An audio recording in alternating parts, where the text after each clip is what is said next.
ہم نے ان سے کہنے کو کہہ تو دیا تھا کہ وہ چاہیں تو ہمیں اندر کر دیں، چونکہ ہمیں چند دنوں بعد پھر باہر آ جانا ہے، لیکن ہم ہی جانتے تھے کہ یہ چند دن ہمارے لیے کتنے جان لیوا اور عذاب ناک ہوں گے۔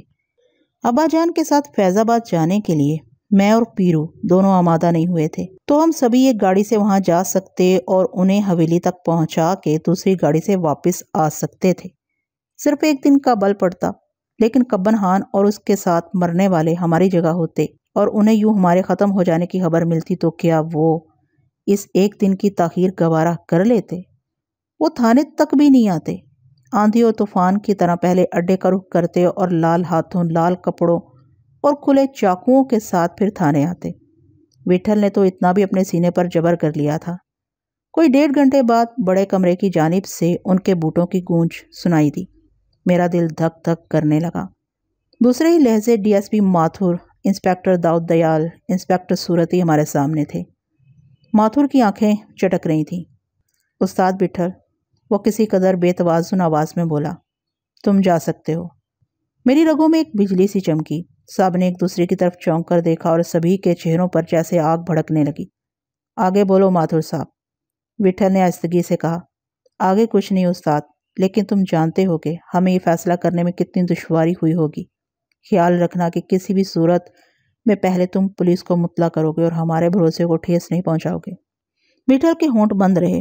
تمہیں صرف اس امید پر جانے کی اجازت دی جا رہی ہے کہ تم پولیس کی مدد کرو گے۔ یہ مت سمجھنا کہ ہم تم سے کہیں دور رہیں گے، اور یہ بھی جان لو کہ ابھی تمہارے باقی تمام آدمی جیل میں ہیں۔ تمہاری کوئی بھی خلاف قانون حرکت ان کے لیے اور مصیبتیں کھڑی کر سکتی ہے۔ تم نے فرار ہونے کی کوشش کی یا ذرا سی بھی غلطی کی تو ان سب کا ہرجانہ انہی کو ادا کرنا ہوگا اور تم بھی نہیں بچ سکو گے۔ بہتر یہی ہے کہ احتیاط سے قدم اٹھانا۔ تمہاری بات مان لی جائے کہ کبن خان کو کچھ اور لوگوں نے ختم کیا ہے، تو اب تمہیں یہاں دیکھنے کے بعد وہ تم پر ہتھیار پھینکنے کے لیے بے چین ہوں گے۔ اس لیے بھی تمہیں محتاط رہنے کی ضرورت ہے۔ اس سلسلے میں اگر تمہیں مستقل طور پر یا کسی بھی وقت پولیس کی رکشا کی ضرورت پڑے تو پولیس تمہاری مدد کے لیے تیار رہے گی۔ آپ آرام کرو صاحب، اپنی فکر چھوڑ دو۔ اپنے کو جس دن بیساکھیوں کی ضرورت پڑی اس دن یہ ہتھیار، وٹھل نے جیب میں پڑے ہوئے چاقو کی طرف اشارہ کرتے ہوئے کہا، آخری بار اپنا کام ضرور دکھائے گا۔ دوسروں کے لیے ہی نہیں، یہ اپنے لیے بھی ہے۔ تم نے سنا کہ ہم نے کیا کہا ہے؟ ماتھر ترشی سے بولا۔ سن لیا سرکار۔ سن لیے ہے تو ٹھیک ہے۔ یہ بھی سن لو کہ اگر تم نے غیر ضروری طور پر ہمیں الجھانے اور غیر متعلق لوگوں سے بدلہ لینے کے لیے استعمال کیا تو اس کا نتیجہ اچھا نہیں نکلے گا۔ پولیس کوئی خون خرابہ جھگڑا ٹنٹا پسند نہیں کرے گی۔ پھر پولیس کا کام کیسے چلے گا؟ ماتھر نے جیسے سنا ہی نہیں منہ بنا کر بولا، ایک بات اور تم سے کہنی ہے۔ ہم کو معلوم ہوا ہے کہ تمہارے پرانے اڈے پر اب رتنا نامی ایک آدمی بیٹھا ہے۔ تم جانتے ہو کہ انسپکٹر داؤد دیال جن کا تعلق تمہارے علاقے سے ہے اور انہوں نے اس کے بارے میں ہر طرح کی پوچھ گچھ کر لی ہے۔ رتنا نے تمہارا اڈا باقاعدہ طور پر عمارت کے مالک سے لیا ہے اور انسپکٹر داؤد دیال کو ہر طرح سے مطمئن کیا ہے۔ اڈے پر اس کا قبضہ جمانے سے ہمیں بھی اس پر شبہ ہوا تھا کہ کہیں اس نے تم سے کوئی پرانا بدلہ تو نہیں لیا ہے۔ ہو سکتا ہے اڈا لیتے وقت اس کے دماغ میں یہی بات ہو، لیکن اس کے سوا کچھ نہیں۔ جیل میں بند تمہارے آدمیوں کی شکایت پر ہم نے اس کے بارے میں پوری انکوائری کی ہے۔ شروع میں تمہارے آدمی اس کا نام نہیں لیتے تھے، لیکن جب وہ اڈے پر بیٹھ گیا تو صرف اسی کا نام لینے لگے۔ تمہیں معلوم ہونا چاہیے کہ ہم نے اس کی نقل و حرکت پر کڑی نظر رکھی ہے، مگر ہمیں کوئی ایسی بات دکھائی نہیں دی جس سے ہمارا شک آگے بڑھتا۔ وہ واقعے کے کوئی 15 دن بعد کلکتے آیا تھا اور اس کے بیان کے مطابق یہ اس کے استاد وٹھل کا پرانا اڈا ہے۔ اس لیے جیسے ہی اس نے یہ سب سنا وہ اڈا جمانے کے لیے ادھر آ گیا۔ ممکن ہے تم اپنی پرانی جگہ پر اس کی بیٹھک پسند نہ کرو اور اسے ہٹانے کی کوشش کرو۔ وہ خود ہٹ جائے تو کسی کو اعتراض نہ ہوگا، لیکن تم نے اس کے ساتھ زور زبردستی کی تو پولیس تماشا نہیں دیکھتی رہے گی۔ میں نے تمہیں بتا دیا ہے کہ رتنا وہاں عمارت کے مالک کی اجازت سے بیٹھا ہے۔ داؤد جی نے بھروسہ کر لیا تو پھر ٹھیک ہی ہوگا۔ وٹھل انسپکٹر داؤد دیال کی طرف نظریں جماتے ہوئے بولا، آپ کو کچھ اور بولنا ہو تو بولو۔ اور کچھ نہیں، ماتھر نے نرمی سے کہا۔ چوڑیاں بھی رہ گئی ہیں۔ کیا مطلب؟ مطلب یہ کہ اپنے کو چوڑیاں پہنا کے بھیجو۔ دیکھو وٹھل، ماتھر کا لہجہ بگڑ گیا، میں تمہیں وارن کرتا ہوں۔ اب آپ کے سامنے کیا بولے ماتھر صاحب، کوئی دوسرا ہوتا تو زبان سالی اینٹتی نہیں۔ ادھر زندگی بھر سوچا کہ پولیس کا یہ گورکھ دھندا کیسے چلتا ہے، اپنے کو آج پتہ چلا کہ ادھر آپ بھی تو ہوتے ہو۔ جاؤ جاؤ وٹھل،